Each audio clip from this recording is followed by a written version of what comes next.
Traffic along the busy, I should say, Malaba and Busia Border Crossings is expected to ease following the ongoing official commissioning of the inland container depot in Naivasha. The facility, which was gazetted in March this year, has the capacity to offload 30% of regional transit cargo not only to East Africa but Rift Valley and western regions in Kenya. We're now joined by NTV's Seth Olale, who accompanied the CS for Transport James Macharia to the dry port. Seth, so far, what do you know?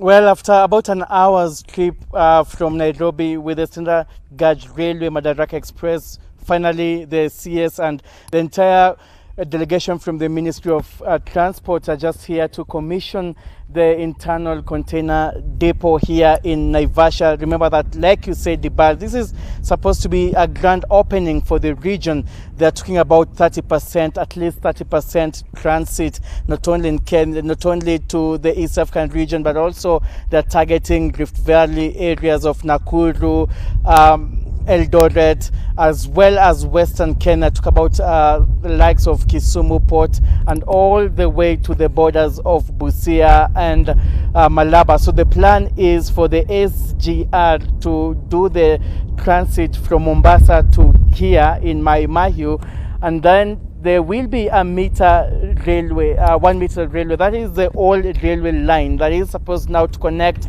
the ICD here in Naivasha all the way to the destinations that I mentioned earlier. I'm talking about the Malaba Busia border, as well as Rift Valley and Western Kenya regions here in the country. So this is a historic moment because it has been commissioned. This was gazetted earlier this year, and what they're saying is that it will ease at least the traffic, and especially at the Malaba and Busia borders, because they're saying that this is going to be an alternative, that transporters don't have to use road all the way from Mombasa up to Malaba or Busia, but having had a rail network system up to here in Mai Mahiu then means that part of that traffic problem that has been the case is solved.